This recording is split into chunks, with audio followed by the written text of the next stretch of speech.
বিরতির পর স্বাগত। আবারও বিপুল পরিমাণে নেশা সামগ্রী সহ এক নেশা কারবারিকে গ্রেফতার করলো পুলিশ।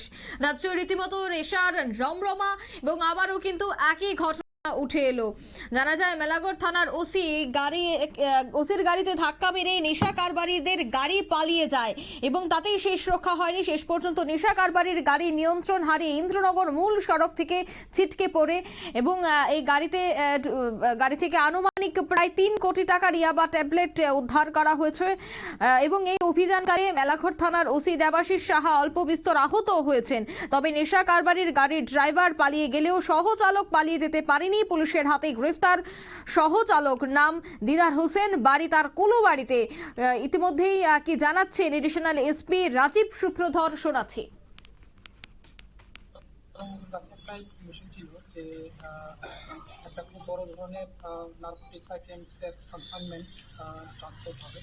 তো অ্যাকর্ডিংলি আমরা ইন্দিরানগর এলাকাতে একটা অ্যাম্বুশ বসে এবং অ্যাম্বুশ বসিয়ে একটা সাদা রঙের মারুতি গাড়ি, আপনারা দেখতে পাচ্ছেন সুইফট ডিজায়ার, এটাকে আমরা ডিটেন করি। তো ডিটেন করে ওইখান থেকে ড্রাইভার সহ একজনকে আমরা অ্যারেস্ট করি এবং গাড়িতে সার্চ করে আমরা 2,60,000 ইয়াবা ট্যাবলেট আমরা রিকভারি করতে পেরেছি।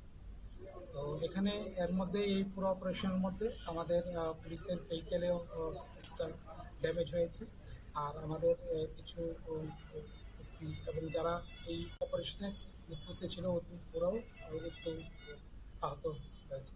তো যেই কনসাইনমেন্টটা আজকে আমরা সিজ করতে পেরেছি ওটা আপনার আনুমানিক বাজার মূল্য ধরেন, কালোবাজার এগুলি তো আর ডেফিনিট প্রাইস থাকে না, কালোবাজারের মূল্য এগুলি মোর দেন 3 করোড়।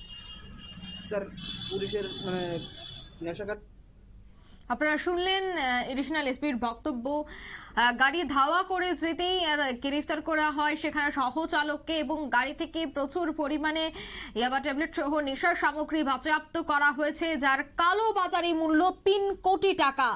এখন দেখার বিষয় যে সহচালককে গ্রেফতার করা হয়েছে, তাকে জিজ্ঞাসাবাদের পর গাড়ির চালক এবং কোন জায়গায় সেই নেশা সামগ্রীগুলি যাচ্ছিল এবং কিভাবে তাদের বাণিজ্য চলে, সমস্তটা বিষয় উন্মোচন কিন্তু হবে শুধুমাত্র পুলিশের জিজ্ঞাসাবাদে। নিয়ে নিচ্ছে ছোট্ট একটি বিজ্ঞাপন বিরতি, সঙ্গে থাকুন।